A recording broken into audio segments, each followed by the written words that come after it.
अस्सलाम वालेकुम नाज़रीन। इशूज़ में तव्हांखे भली कार। सीता रोड जी डॉक्टर असमत वाक़े खे 3 ॾींहं गुज़री चुका आहिनि, पर हिन वक़्त ताईं पुलिस मुख्य जवाबदार शमन सोलंकीअ खे अञा ताईं गिरफ़्तार न करे सघी आहे। उन ई केस में जेको निकाह पढ़ंदड़ मौलवी गिरफ़्तार आहे, उन जी घरवारी गिरफ़्तार करी वई आहे, पर हिन वक़्त ताईं मुख्य जवाबदार गिरफ़्तार न थियो आहे। जंहिं हवाले सां सिंध हाई कोर्ट जे चीफ जस्टिस पिणु नोटिस वठी छॾियो आहे। SSP दादू DIG हैदराबाद खे 13 जनवरी ते रिपोर्ट समेत तलब करे वरितो आहे त जीअं हिन मामले जो इंक्वायरी करे सघिजे, नोटिस वठी सघिजे ऐं हिन इशूअ खे ॾिसी सघिजे। इन सां गॾोगॾु पोस्टमार्टम रिपोर्ट पिणु साम्हूं आई आहे, जंहिंमें ॼाणायो आहे त बंदूक जो फायर वेझे खां थियल आहे। असां हिन इशूअ ते ॻाल्हि ॿोल कंदासीं। इंतिहाई अहम मामिलो आहे।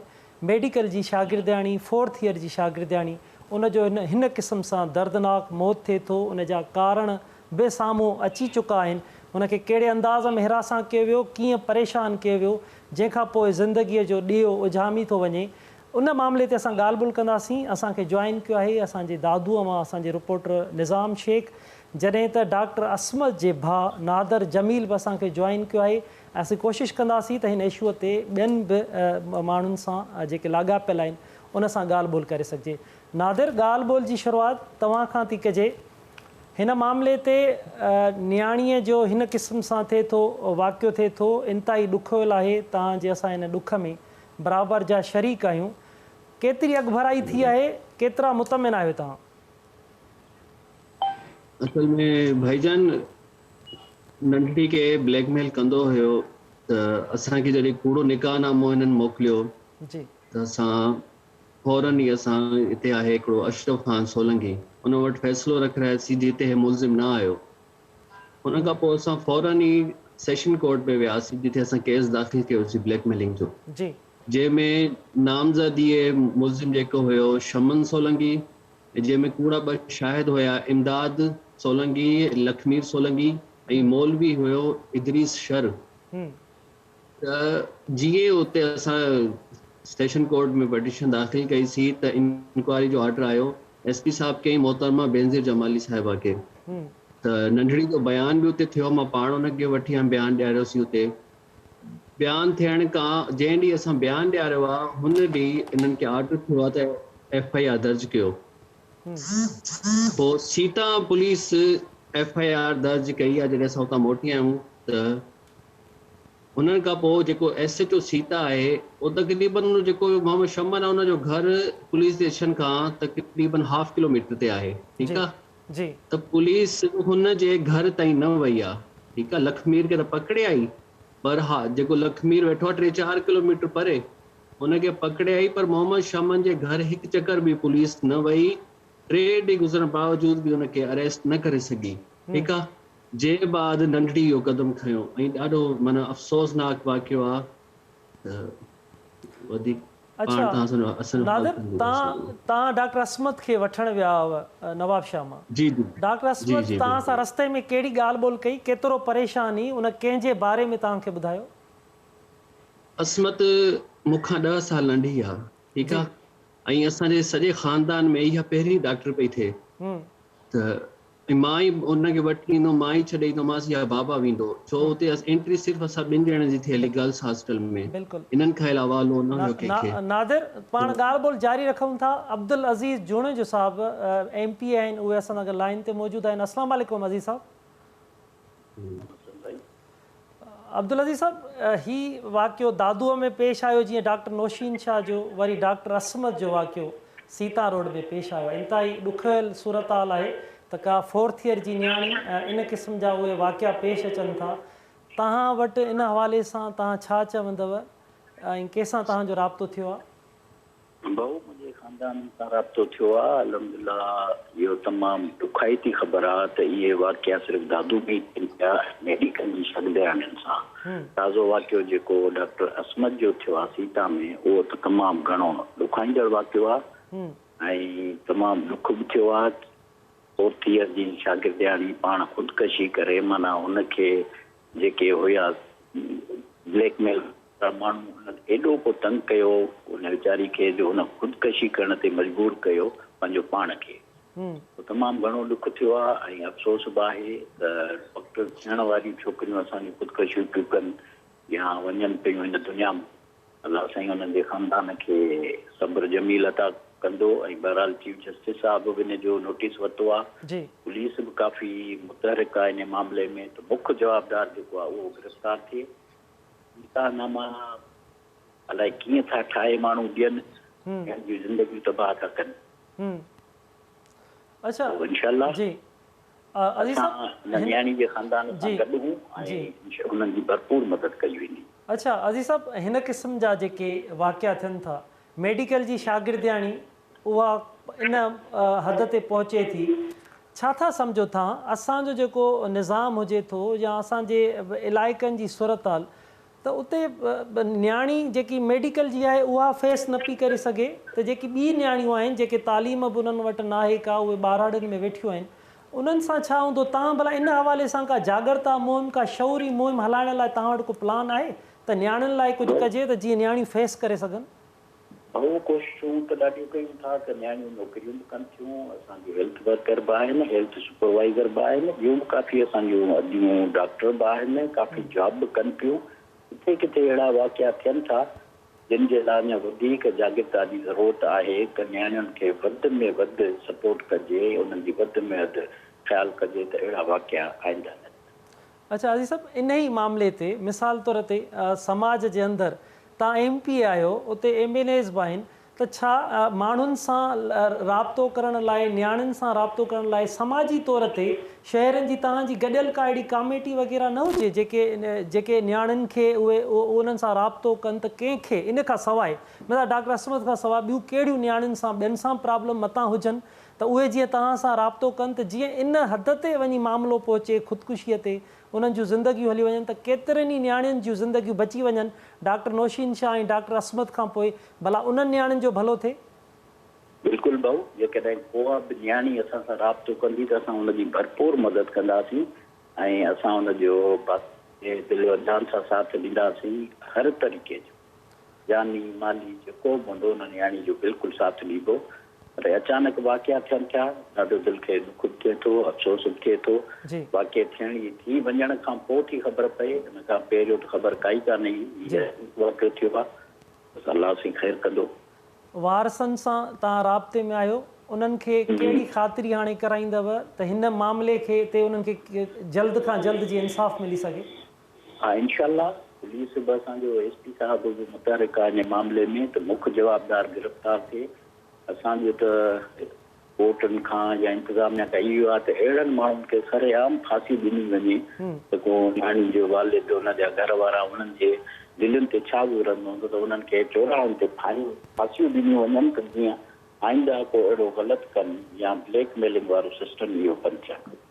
ठीकु आहे, महिरबानी अज़ीज़ जुनेजो साहिबु, तव्हां KTN न्यूज़ खे वक़्तु ॾिनो। निज़ाम, हिन वक़्तु कहिड़ी अॻभराई थी आहे? पोस्टमार्टम रिपोर्ट साम्हूं आई आहे, जेके जवाबदार गिरफ़्तार थिया आहिनि उन्हनि खे छा कोर्ट में पेश कयो वियो आहे? अॻभराई हिन केस में केतिरी थी आहे? जी असलम हैदर, हिन केस में अहम अॻभराई इहा थी आहे त जेको मुख्य जवाबदार आहे शमन सोलंगी, उहो त पुलिस गिरफ़्तार करण में नाकाम थी वई आहे 4 ॾींहंनि खां, पर उनजी ज़ाल आहे जेका FIR में जवाबदार तौरु शामिल आहे नईमा, उनखे पुलिस गिरफ़्तार कयो आहे। उनखां अलावा जेको जाली निकाह नामो तयारु कराइण जे केस में आहे, उहो मौलवी जेको आहे उनखे बि पुलिस अॼु जुडिशल मजिस्ट्रेट जी अदालत में फरमान अली तगर जी अदालत में पेश कयो आहे ऐं अदालत औरत खे 2 ॾींहंनि जे रिमांड ते पुलिस हवाले कयो आहे, जॾहिं त मौलवीअ खे 4 ॾींहंनि जे रिमांड ते पुलिस हवाले कयो आहे जांच में। हिन जांच में अहम अॻभराई इहा बि थी आहे त चीफ जस्टिस सिंध इन मामले जो नोटिस वरितो आहे त हीउ जेको अफ़सोसनाक वाक़ियो सीता में थियो आहे त नवाब शाह मेडिकल कॉलेज जी शागिर्दियाणी ऐं जेका 4थे साल में पढ़ंदड़ हुई असमत, उनजो जेको अफ़सोसनाक वाक़िए ते नोटिस वरितो आहे। DIG हैदराबाद पीर शाह मोहम्मद खे अदालत ऐं उन SSP दादू एजाज़ अहमद शेख खे 13 जनवरी ते रिपोर्ट समेत इन पर्सन तलब करे वरितो आहे हाई कोर्ट।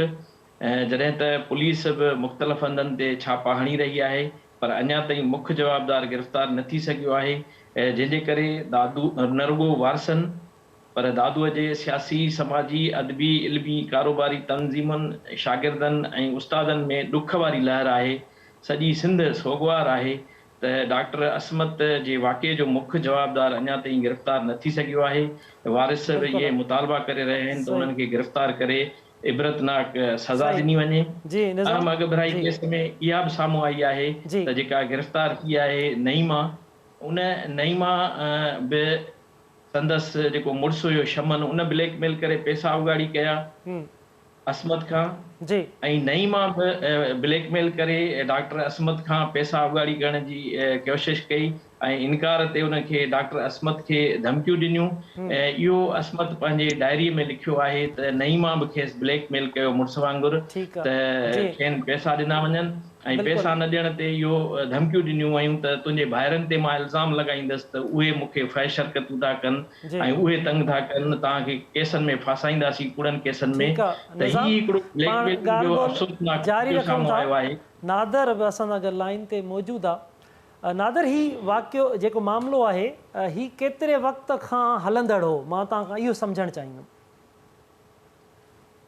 त मूंखे जेकी थी न इहा असांखे नंढड़ी ट्रप खां न पई ॿुधाए, काफ़ी टाइम खां हुयो, त मूंखे मैसेज आयो हिन जी वाइफ नईमा जो त तुंहिंजी भेण जो असां निकाहनामो ठारायो आहे, ठीकु आहे, त असां सां राब्तो कयो, न त असां तव्हांखे सॼे शहर में ख़्वार कंदासीं। त मां उनखे जॾहिं हुन मूंखे हीअ नईमा कॉल कई त मां उनखे सम्झायो तूं असांजी भेण ई, त असां इज़त वारा माण्हू असांखे तंग न कयो, ॿुधो चिन इहो त तव्हांखे वक़्तु ॿुधाईंदो न। त हुन खां अलावा नंढड़ी जेकी मां देर राति नंढड़ी खे वठी आयो आहियां, हुन राति बि नंढड़ी मूंसां इहा ई ॻाल्हि कई त हिन जेकी मिसिस आहे शमन जी, उहा बि अदा मूंखे ब्लैकमेल कंदी ऐं उहो मूंखे चवंदी त पैसा मोकिलिन त तुंहिंजे भाइरनि ॾे कूड़ो निकाहनामा मोकिले, तव्हांखे सॼे शहर में ख़्वार कंदासीं। त जंहिं खां पोइ असां इहो डिसीजन वरितोसीं त असां सेशन कोर्ट में वञूं। सेशन कोर्ट में वञण खां पोइ एसपी साहब हिकिड़ो बहितरीनु इंसानु आहे ऐं उन खां वधीक बहितरीनु आहे वुमेन प्रोटेक्शन जी जेकी आहे मैडम बेनज़ीर जमाली साहिबा, तमामु बहितरीनु शफ़ीक औरत आहे, जीअं असांजी अमड़ आहे न ईअं ई मैडम आहे। उहो मुसलसल मूंसां राब्ते में आहे, मुंहिंजी फैमिली सां राब्ते में आहे। बिल्कुलु, जॾहिं तव्हां कोर्ट वञो था, जॾहिं पुलिस ताईं बि तव्हां पहुचो था हिन वाक़े खां, ख़ुदकुशी यार जेको मामिलो थियो आहे इन खां अॻु में, त पुलिस उन टाइम तहरीक कहिड़ो वरितो, त छा तव्हां उतां जे चूंडियल के नुमाइंदे सां बि मिलिया हुआ, चङे मुड़ुस सां सीता में? जी बिल्कुलु, हिते आहिनि चाचा कंबरले गारी, एक्स चेयरमैन आहिनि टाउन कमेटी जा, उहो तमामु बहितरीनु इंसान मुसलसल असां सां गॾु आहिनि। त इन खां अलावा कोई बि नुमाइंदो असां वटि न आयो आहे। तव्हां पहिरियां बि हिकिड़े MP खां पुछियो, पर इहो हुननि ग़लति बयानी कई आहे। असां ॾे केर बि न आयो, न असां खां पुछियो अथनि, एॾो वॾो असां सां ज़ुल्म थियो आहे। हाणे तक़रीबन तव्हांजी कॉल खां 5 मिंट पहिरियां पीर मज़र आयो, ठीकु आहे, MP साहब असां वटि आया ई न आहिनि, हुननि ग़लति बयानी कई आहे, ठीकु आहे। त असां सां सिर्फ़ कोऑपरेट तव्हां वटि आयो आहे नादर? न, SP साहब कराची हुया, मूंसां कॉल ते ॻाल्हायो। नादर, मां इहो बि तव्हां खां पुछणु चाहियो त ही वाक़ियो जेको थिए थो, असमत वारो बंदूक जो फायर थिए थो, इन खां अॻु में तव्हां शिकायतूं कयूं, उन जो अज़ालो छा थियो? पुलिस उन ते नोटिस वरितो हो, तहरीक कंहिं वरितो हो, या उहो ख़ाली तव्हांजी ॿुधी अणॿुधी कई आहिनि? बसि अणॿुधी करे छॾनि। जेको सीता जो SHO आहे न, असां हुनजी इंक्वायरी में मुतमइन आहियूं ऐं हुन जे अगरि बर वक़्तु कार्रवाई करे हा, जेॾी महिल मां FIR कराई, बाबा मूंसां गॾु हुयो, जे शमन खे अरेस्ट करे हा त शायदि नंढड़ी इहो क़दम न खणे हा। ॿुधो, ॾिसो न, हिकिड़ो हूंदो मुफ़ासिलो बि न आहे, पुलिस स्टेशन खां ½ किलोमीटर ते हुनजो घर आहे, हुनजे घर हिकु चकर बि न विया आहिनि। त असां हिन मां सीता जो जेको SHO आहे हुन मां असां मुतमइन न आहियूं। ॿुधो, अच्छा जी अच्छा, मां डॉक्टर असमत जे हवाले सां त उन खां पुछणु सवेल बि तव्हांखे चयुमि त तव्हां सां उन ॻाल्हि ॿोल कहिड़ी पे कई? जॾहिं मां नंढड़ी खे वठणु वियो, मुंहिंजा एग्ज़ाम थी विया, त मुंहिंजी सिस्टर जेकी ॿी सादकाबाद में रहंदी आहे, उहा बि आयल हुई, उहा बि मूंसां गॾु हुई। असां हिनखे नंढड़ी खे वरितो आहे त हिन जी हर चक्कर में मूंसां को न को फरमाइशूं हूंदियूं त करे चवंदी पिज़्ज़ा वठी ॾे, करे बर्गर वठी ॾे या को परफ्यूम वठी ॾे। बहरहाल ईअं जीअं भेण भाउ जो हूंदो आहे रिश्तो, त तॾहिं हिन जी ख़ामोशी बिल्कुलु, मां हिनखे खाइण पीअण जी शयूं बि वठी ॾिनियूं, ब्रोस्ट वग़ैरह वठी ॾिनो, त बिल्कुलु ख़ामोशी। ऐं मुंहिंजी सिस्टर खे ॿुधाई त मां सुबुह खां वठी कुझु बि न आहे खाधो। त ॾाढी माना जीअं कोई ॿार परेशान हूंदो आहे, एतिरी वॾी उमिरि बि न हुई, 21 सालनि जी, त ॾाढो माना डिप्रेस ही, ख़ामोशी। जॾहिं घर आई आहे उते बि माना बिल्कुलु इहा ख़ामोश आहे। त पोइ परेशान हुई, तमामु घणो परेशान हुई। अच्छा नादिर, न्याणी एतिरी परेशान हुजे थी, हूअ सुबुह सवेल पाण खे बंदूक जो फायर करे थी, छा उहा अकेली हुई? न, असल में असांजा जेके असां 3 भाइरूं, 2 रूम मथे आहिनि, मुंहिंजो ऐं मुंहिंजो नंढे जेको मूंखां वॾो भाउ आहे, ॿियो हेठि आहे, ठीकु आहे। इहो नंढड़ी बाबा निमाज़ पढ़ी वाक़ ते विया आहिनि। मुंहिंजी जेकी वालदा आहे उन्हनि खे थोरी तकलीफ़ आहे, हलण में तकलीफ़ थी अथसि, उहा वॉशरूम वई आहे। त इन नंढड़ी उन्हनि खां पोइ हुनजी गैर मौजूदगी में इहो क़दम खयो आहे। अच्छा अच्छा, ॿियूं भेनर बि तव्हां जूं पढ़नि पियूं? न, मुंहिंजी नंढे में नंढी सिस्टर इहा आहे, ॿियूं जेकी वॾियूं आहिनि सभिनी जी शादी थी वई आहे। ऐं असांजे सॼे ख़ानदान में पहिरां बि अर्ज़ु करे चुको आहियां, सॼे ख़ानदान में असां जेकी तूर फैमिली आहे उन में इहा पहिरीं डॉक्टर पई थिए। अच्छा नादिर, न्याणियूं जीअं सीता स्कूल वञनि थियूं, कॉलेज वञनि थियूं, त इन क़िस्म जो भला माहौल आहे छा सीता में, त ईअं न्याणियुनि खे ॿिया बि माण्हू हिरासां कंदा हुजनि या न्याणियूं डिप्रेस हुजनि, न ॿुधाईंदियूं हुजनि घर भातियुनि खे?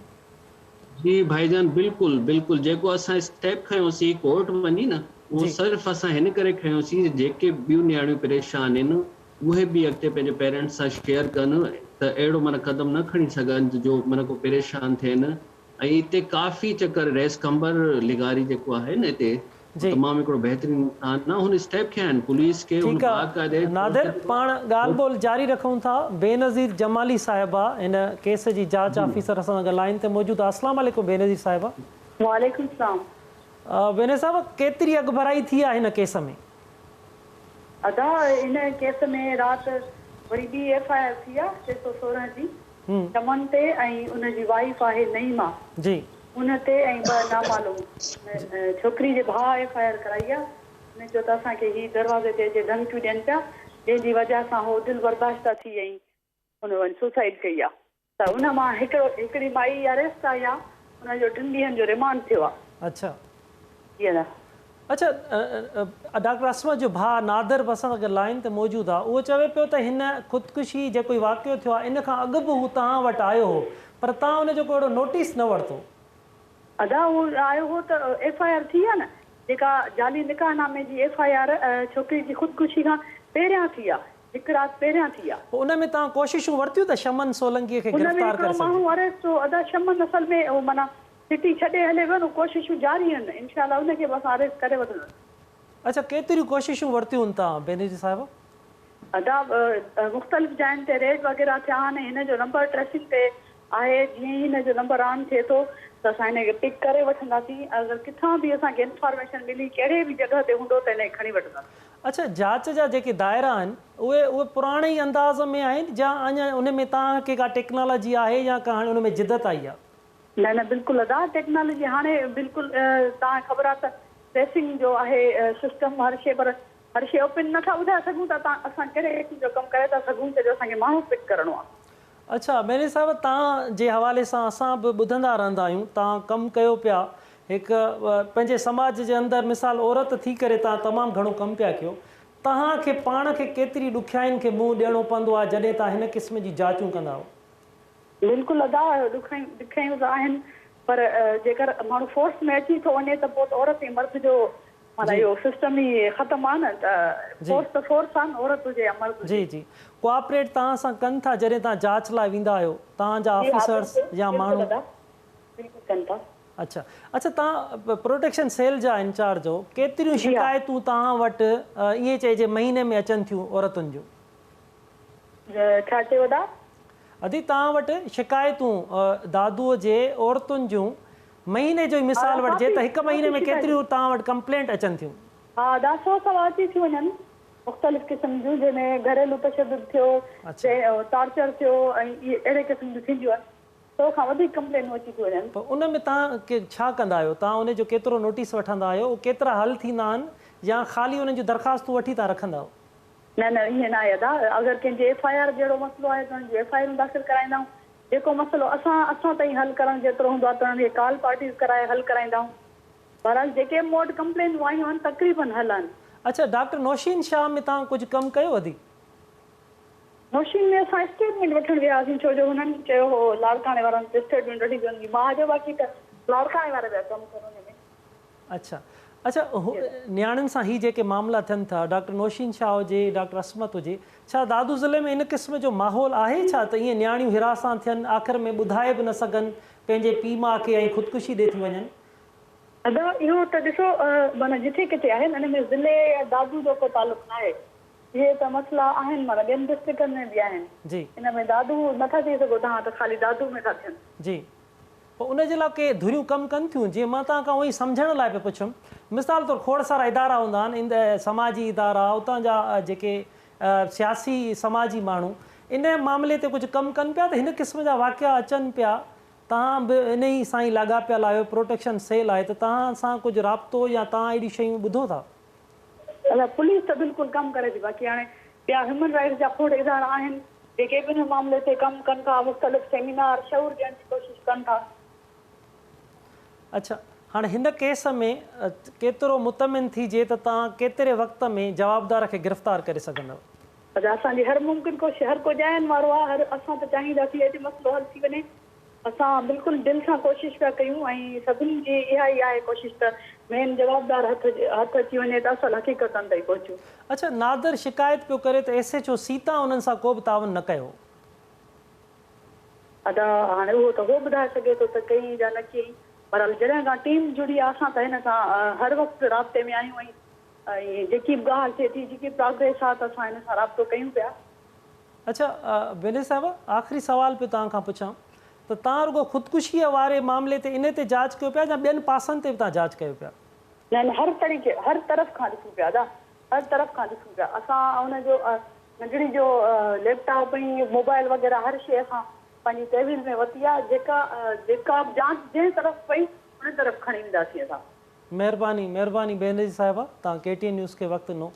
निज़ाम, पुलिस चवे थी, बेनज़ीर जमाली साहिबा चए पई त हुननि कोशिशूं वरितियूं आहिनि ऐं वठी रहिया आहिनि, जल्द खां जल्द जवाबदार गिरफ़्तार थी वेंदो।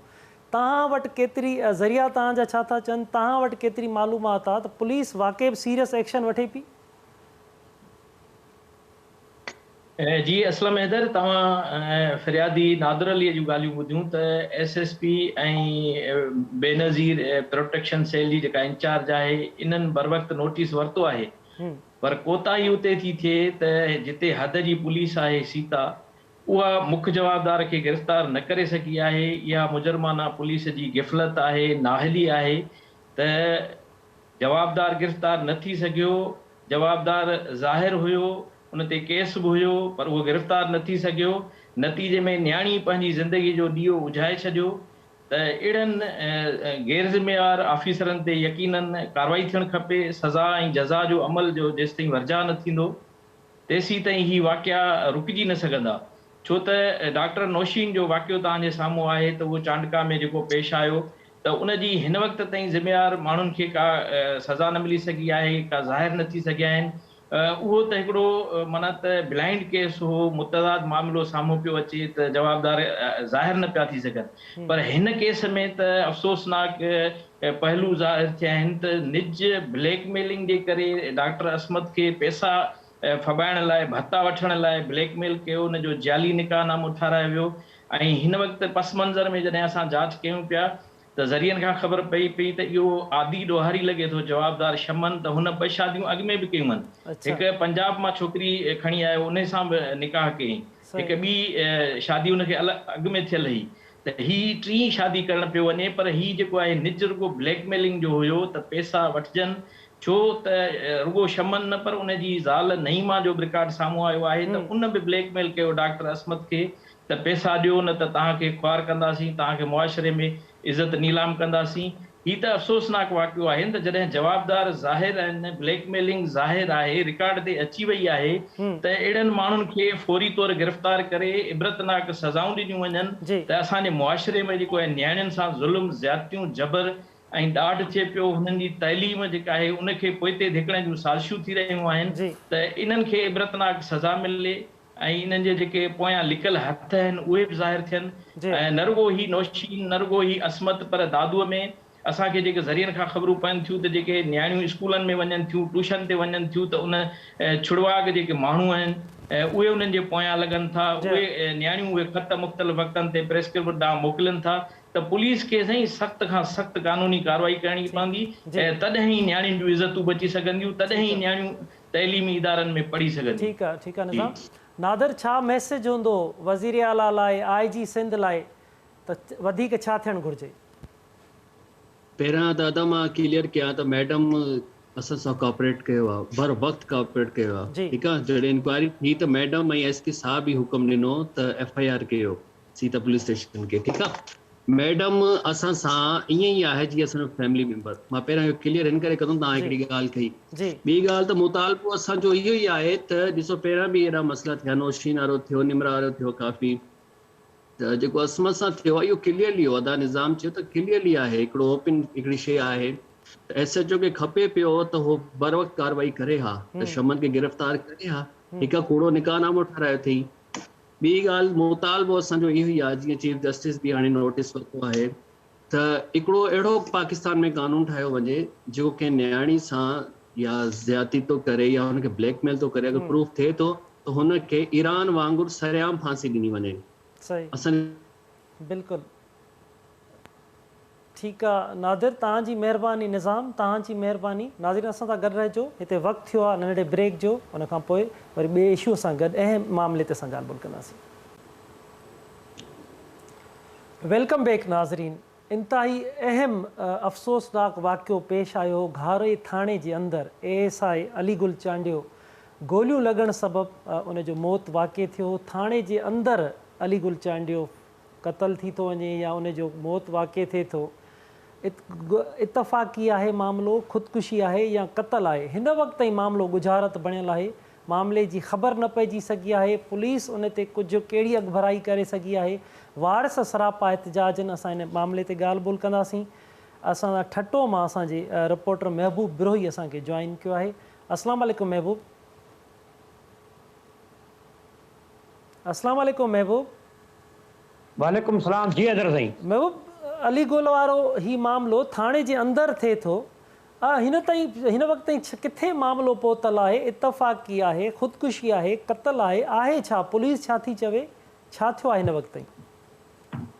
जी असलम, इंतिहाई अहम मामले ते तव्हां अॼु इशू प्रोग्राम कयो आहे ऐं इंतिहाई अहम इशू आहे ही ठटे ज़िले जो घारो थाणो जेको गुज़िरियल कुझु अरसे खां वठी इंतिहाई अहम थाणो रहियो आहे मुख़्तलिफ़ मामलनि जे हवाले सां।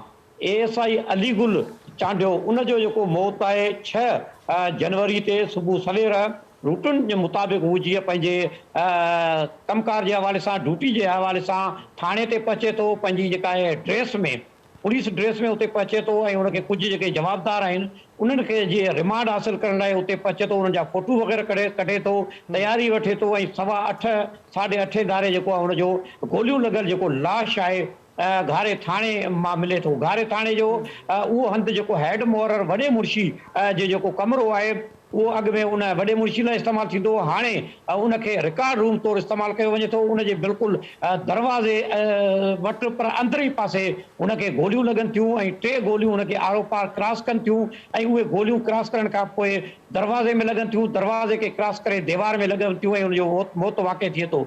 हिन वक़्तु ताईं इहो मामिलो अलीगुल चांडियो जो पुरसरार मौत जो वाक़ियो पुरसरार ऐं गुजारत बणियल आहे। हिन हवाले सां कंहिं बि क़िस्म जी अॻभराई अञा ताईं न थी सघी आहे उनजी, छाकाणि जो वारस हुनजे लाश जेको आहे पोस्टमार्टम कराइण ऐं जनाज़े निमाज़ खां पोइ पंहिंजे ॻोठ नवाज़ तो ई खणाए विया, जंहिंखां पोइ हुनजा जेके वारस अॼु पहुता आहिनि घारे थाणे ते। उते जेको आहे अॼु इहा ज़रूर शुरूआती तौर ते पुलिस जे पारां हिन मामले खे आपघात करार ॾिनो वियो। अलीगुल जे पारां उन खां पोइ SSP ठट्टो डॉक्टर इमरान मीडिया सां ॻाल्हि ॿोल कई थाणे ते जाइ वारदात जे मुआइने खां पोइ उन चयो त हीउ वाक़ियो जेको आहे घण रुखी जांच जी ज़रूरत आहे उनखे ऐं 2 कलाक खां पोइ जॾहिं जनाज़े नमाज़ अदा कई वई उन खां पोइ हुन KT न्यूज़ सां ख़ुसूसी ॻाल्हि ॿोल कई हुन हिनखे इतफ़ाक़ी करार ॾिनो ऐं SSP जो चवणो त हिन जेको फोती आहे अली मोहम्मद फोती आहे अली गुल चांडियो उन जेको सरकारी SMG राइफल आहे उनखे चेक करे रहियो हो त उन दौरान जेको आहे उन खां गोलियूं छुटी वयूं जंहिंजे करे उनखे लॻी वयूं हीअ इतफ़ाक़ी मौत आहे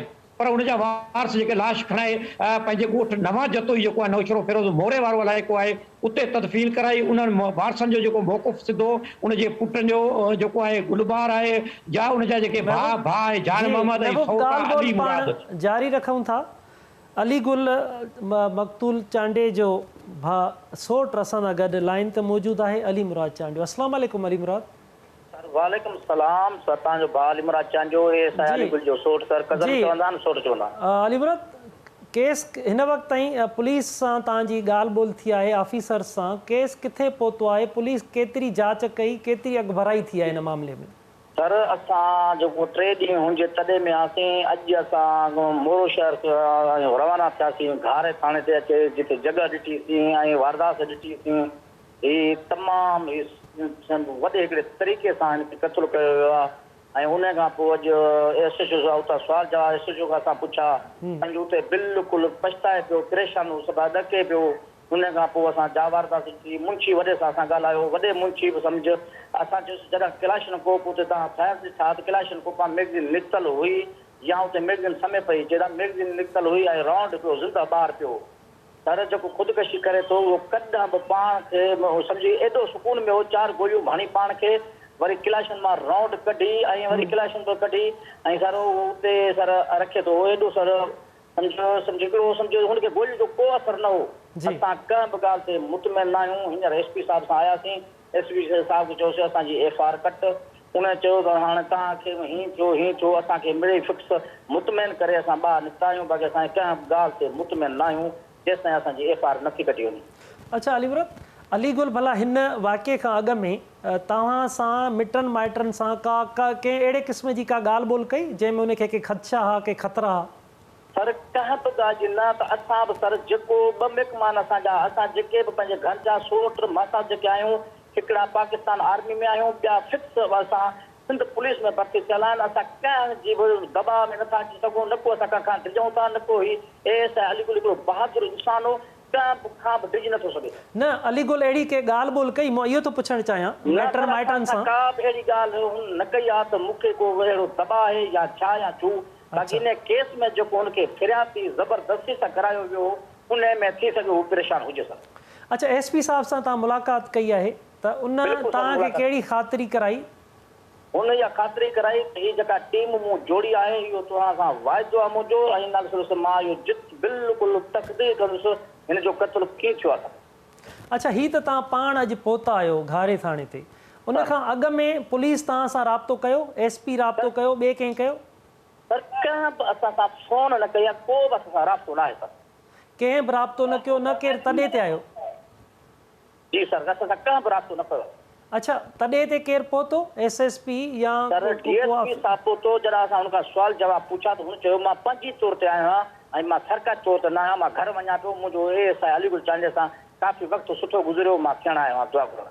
अच्छा केतिरे वक़्त खां अली गुल पुलिस डिपार्टमेंट में कमु करे रहियो? 28 साल सर 28 साल उनके थिया आहिनि सर 28 साल उनके थिया आहिनि सर। खोड़ सारियूं जांच उन कयूं हूंदियूं इंक्वायरीज़ कयूं हूंदियूं?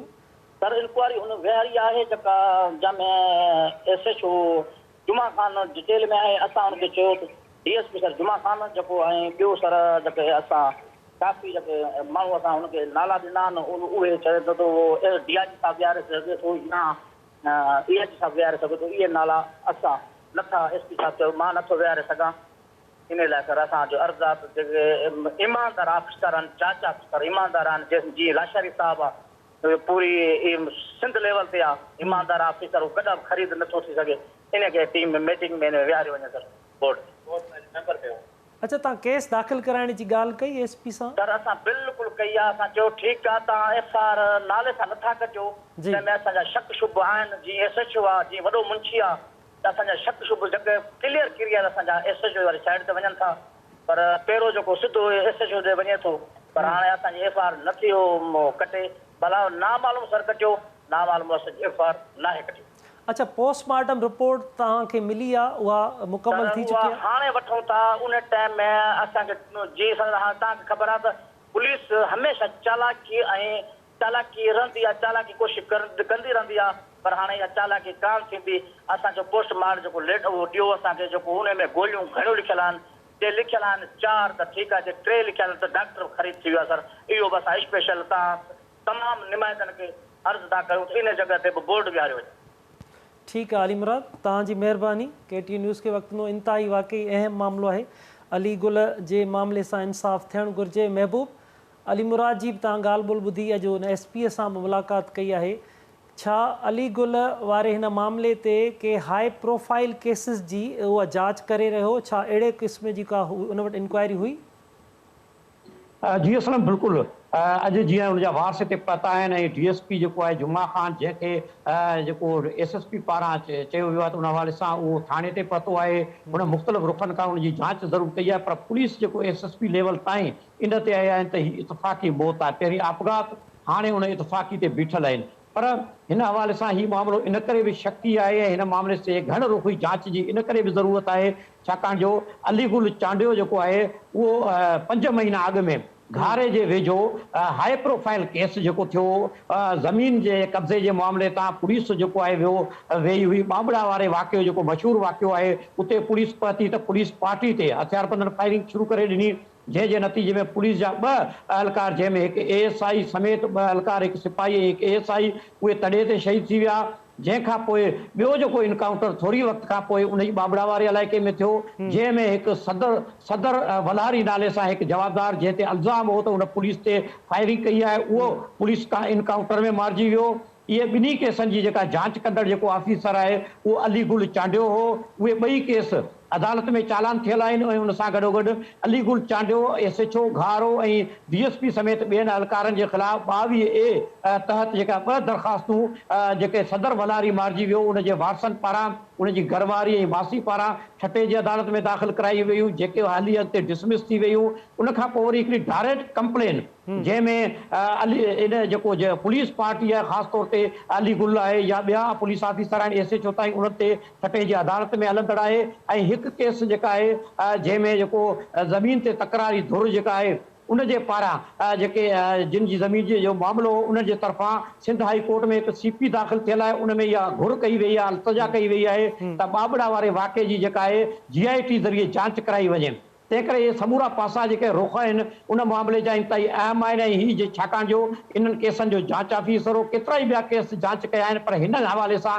इंतहाई अहम जेको मामला हुआ पुलिस मुक़ाबलनि जा उनजी जांच कंदड़ ऑफिसर हो मुख़्तलिफ़ वक़्तनि ते डिपार्टमेंटली इंक्वायरीज़ खे बि उहो मोड़ ॾींदो रहियो ऐं उन सां गॾोगॾु अदालतनि में बि उन ते दरख़्वास्तूं थींदियूं रहियूं पर उन सभिनी खे उहो मोड़ ॾींदो रहियो ऐं उन ॾींहुं जेके ॿुधायो वञे थो स्पॉट ते त हू उते पहुतो ऐं बिल्कुलु हशाश बशाश हो को बि टेंशन उन ते न हो ऐं ॿी जेका अपडेट न्यूज़ अॼु जेका ब्रेकिंग तव्हांखे ॿुधायां पियो उहो जेको डॉक्टरनि इब्तिदाई रिपोर्ट बि जारी करे छॾी आहे मेडिकल जेका रिपोर्ट आहे जेका पोस्टमार्टम रिपोर्ट जंहिंमें इहो ॼाणायो वियो आहे त 1 खां 3 फुटनि जे फ़ासिले ते हुनखे गोलियूं लॻियूं आहिनि। हाणे इहो इंतहाई अहम सुवाल आहे पुलिस लाइ जांचेबल आहे त इतफ़ाक़ी कीअं वाक़ियो थियो हू 1 खां 3 फुट मीन्स जेको आहे हुन जेका पुलिस SSP जेको आहे चयो आहे त हुनखे इतफ़ाक़ी हथियार जेको आहे चेक कंदे हुन खां छुटी वियो आहे। हाणे इहे घण रुखी जांच जेका आहे इन करे बि अहम बणिजी वई आहे 1 खां 3 फुटनि जे फ़ासिले तां वञी वेझे खां हुनखे गोलियूं लॻियूं आहिनि ऐं बॉडी खां क्रॉस करे 3 गोलियूं जेके दीवार में हिन जेको रूम हो उनजे गेट में लॻियूं आहिनि उन गेट खे दरवाज़े के काठ जो दरवाज़ो उनखे क्रॉस करे 3 गोलियूं वरी दीवार में लॻियूं आहिनि। तंहिं करे जेका इंसिडेंट सीन आहे जेको वाक़ियो जेको जिते थियो उन वाक़े जी जेका सरज़मीन ऐं सबूरनि पहलुअनि खां इन जी जांच जेका आहे हाणे DSP जुमा ख़ान पवार अॼु उते पहुतो आहे मुख़्तलिफ़ रुखनि खां हुन जांच कई आहे। हाणे ॾिसणो इहो आहे त हीअ हाई प्रोफाइल केस जो जांच ऑफिसर सो बि घारे थाणे जे अंदरि त उहो गोलियूं लॻण करे मारिजी वञे थो। पर हिन में इंतिहाई अहम पहलू हीउ बि आहे त जेको पुलिस जे तरफ़ां ॿुधायो वियो आहे त हीउ हथियार खणी चेक करे रहियो ASI जंहिं वटि अलो कोन हूंदो आहे या उन वटि जेका आहे सरकारी राइफल जेका आहे SMG उहा न राइफल जेको हथियार न हूंदो आहे त उहो राइफल हुन वटि कीअं आयो ऐं इब्तिदाई तौरु ॿुधायो वियो त हुन मालखाने मां इहो हथियार खयो। उन खां पोइ SP जे चवण ॿुधायो वियो त हुन चेक पे कयो त उहो हथियार हिन वटि कीअं आयो। मालखाने मां मालखाने जी चाबियूं जेके आहिनि वॾे मुंशी वटि हूंदियूं आहिनि। वॾो मुंशी अञा ताईं न उहो गिरफ़्तार थियो आहे न सस्पेंड थियो आहे। थाणे जे के बि हलकार ख़ासि तौर ते जेके उते मौजूदु हुआ जेको वॾो मुंशी आहे या नंढो मुंशी आहे या उते जेको संतरी आहे जेको मौजूदु हो या उते 3 खां 4 अहलकार हुआ उहे अञा ताईं उन्हनि जे हवाले सां को बि फ़ैसिलो पुलिस न करे सघी आहे। जी बिल्कुलु महबूब, इंतिहाई अहम मामिलो आहे। वाक़ई बि अलीगुल चांडे जे हिन मामले ते घण रुखी जांच थियणु घुरिजे। तव्हां ॿुधायो था त 1 फुट खां 3 फुटनि जे मुफ़ासिले ते गोलियूं लॻियूं आहिनि। महिरबानी तव्हांजी महबूब, तव्हां KTN न्यूज़ खे वक़्तु ॾिनो। इंतिहाई अहम मामिलो हो। अलीगुल चांडे जे मामले ते जांच थियणु घुरिजे। डॉक्टर असमत जे खून सां इंसाफ़ थियणु घुरिजे। हीअ इंतिहाई अहम सिंध जा मामला आहिनि जिन ते पुलिस खे इंक्वायरीज़ मुकमल करणु घुरिजनि। वारसनि खे इंसाफ़ ॾियणु घुरिजे त जीअं हिन क़िस्म जे वाक़िअनि जी रोकथाम लाइ बि क़दम खणणु घुरिजनि त जीअं अहिड़ा वाक़िआ पेश वरी न अचनि। नवनि इशू सां गॾु ॿीहर गॾु हूंदासीं। तेसिताईं पंहिंजे मेज़बान असलम हैदर खे ॾींदा इजाज़त। अल्लाह भाई।